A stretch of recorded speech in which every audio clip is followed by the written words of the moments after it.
आपका आज बहुत बहुत स्वागत है। मैं विवेक बिंद्रा, मोटिवेशन स्पीकर और बिजनेस कोच। रितेश अग्रवाल का ओयो 25 साल के जेंटलमैन, 93 में जन्म लिया, उड़ीसा के कटक में। कहते हैं केमती अच्छंती है, कम ऑन, भालो अच्छंती। ये उड़िया लड़का 13 साल की उम्र में दुनिया भर में घूमना शुरू कर दिया इसने। पढ़ाई में बहुत मन नहीं लगता था। बचपन में एंटरप्रेन्योरशिप वर्ड सुना, एंटरप्रेन्योर बनूंगा, क्या बनूंगा मीनिंग नहीं मालूम था, लेकिन बच्चे क्लास में इंप्रेस हो गए, अरे एंटरप्रेन्योर बनेगा ये, हाँ। और तब से ये पीछे पड़ गए शब्द के। आगे चल के लंदन की बड़ी यूनिवर्सिटी मैनेजमेंट कॉलेज के अंदर इन्होंने एडमिशन तो लिया, लेकिन वहां पढ़ने का मन नहीं था इनका।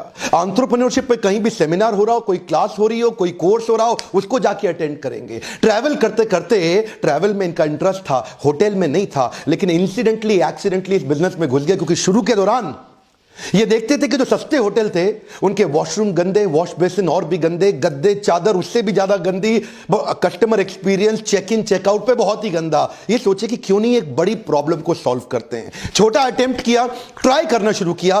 30 साल की उम्र के बाद जो लोग डेटा को समझना शुरू करते हैं, कंज्यूमर के बिहेवियर को समझना शुरू करते हैं, ये 30 साल नहीं 17 साल की उम्र में सीख गए। आज देखते हैं 25 साल की उम्र में आज दुनिया की फास्टेस्ट ग्रोइंग होटल चेन के मालिक रितेश अग्रवाल।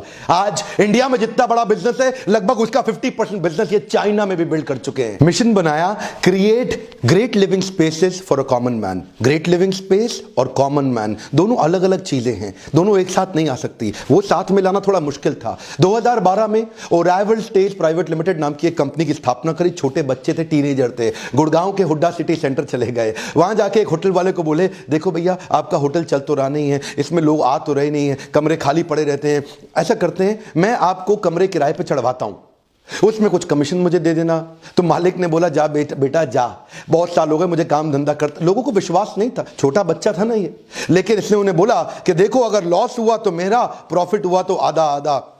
ऐसा वो सोचा, चलो अच्छा है, बड़े बाप की औलाद है, पैसे बर्बाद करके चला जाएगा, करने दो ट्राई। 35,000 रुपए लेकर के दिल्ली के सदर बाजार, एक सदर बाजार दुनिया में हर जगह होता है, इसी प्रकार का सदर बाजार दिल्ली, 35,000 रुपए खर्च करके वहां से छोटी छोटी ऐसी आइटमें लेके आए जिससे अंदर से होटल की एक्सपीरियंस, बाथरूम, बेड, चादर, टॉयलेटरी, लेमिनिटी, साफ सफाई, उसको अच्छा किया। वहां से मेहनत चालू करी, लेकिन बड़ा महंगा पड़ रहा था उनको, तकलीफें पड़ रही थी। वहां से इन्होंने सोचा कि मॉडल को स्केल अप करना है तो टेक्नोलॉजी चाहिए, और वहां से इसके बाद उन्होंने ओयो की स्थापना करी। ओयो का मतलब on your own, on your own. अपने आप अगर आप ट्रैवल कर रहे हैं, बैकपैक कर रहे हैं, आप जाएं और ओयो में जाकर के आराम से रह सकें। देखते ही देखते higher revenue, repeat customer, efficient operation, high class CRM, चारों चीजें दिखने लगी। प्रॉपर्टी का मालिक बोला, अरे बहुत बढ़िया चल रहा है यार, चलो धंधा आगे बढ़ाते हैं, एक होटल मेरा और है, वहां भी लग जाओ। और वहीं हरियाणा में गुड़गांव के प्रॉपर्टी ओनर उनको बोले, ए मेरी प्रॉपर्टी भी चढ़ा देगा क्या?